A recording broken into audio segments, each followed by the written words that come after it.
আজ ৩৮তম জন্মদিন ফুটবল কিংবদন্তি লিওনেল মেসির। ১৯৮৭ সালের আজকের এই দিনে আর্জেন্টাইন শহর রোজারিওতে জন্মগ্রহণ করেন অনেকের কাছেই সর্বকালের সেরা এই ফুটবলার। শৈশব থেকে ফুটবল প্রেমে মগ্ন মেসি পেশাদার ফুটবলের যাত্রা শুরু করেন মাত্র ১৬ বছর বয়সে। সেই ১৬ বছর বয়স থেকে শুরু, আজ ৩৮-এ পা দিলেন মেসি। এর মধ্যে বিশ্বকাপ সহ ফুটবলের সম্ভাব্য সব অর্জন নিজের ঝুলিতে পড়েছেন আর্জেন্টাইন এই মহাতারকা। মেসি একমাত্র খেলোয়াড় হিসেবে ফিফা ওয়ার্ল্ড কাপে ২ বার জিতেছেন গোল্ডেন বল। ইতিহাসের একমাত্র খেলোয়াড় হিসেবে জিতেছেন ৮টি ব্যালন ডিওর। নিকটতম প্রতিদ্বন্দ্বী ক্রিস্টিয়ানো রোনালদো জিতেছেন ৫টি। সংখ্যায় মেসি তার চেয়ে ৩টি বেশি ব্যালন ডিওর জিতেছেন। লিওনেল মেসির ৩৮তম জন্মদিনে জয় নিয়ে মাঠ ছাড়তে পারল না ইন্টার মায়ামি।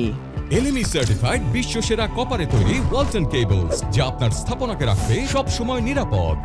উল্টো ক্লাব বিশ্বকাপে গ্রুপ পর্বের শেষ ম্যাচে মায়ামির বিপক্ষে ঘুরে দাঁড়ানোর এক অসাধারণ গল্প লিখল ব্রাজিলিয়ান ক্লাব পালমেইরাস। ম্যাচের ৭৯ মিনিট পর্যন্ত মায়ামির আলেন্দে ও লুইস সুয়ারেজের গোলে ২-০ ব্যবধানে পিছিয়ে ছিল পালমেইরাস, কিন্তু হাল না ছেড়ে লড়াই চালিয়ে যাওয়ার ফল শেষ পর্যন্ত তারা পেয়েছে। ৮০ ও ৮৭ মিনিটে ২ গোল পরিশোধ করে শেষ পর্যন্ত ২-২ গোলে ম্যাচ ড্র করে ব্রাজিলিয়ান ক্লাবটি। পালমেইরাসের হয়ে গোল দুটি করেন পাউলিনহো ও মাউরিসিও। এই ড্রয়ে এ গ্রুপ থেকে শীর্ষ দল হিসেবে শেষ ১৬য় উঠল পালমেইরাস।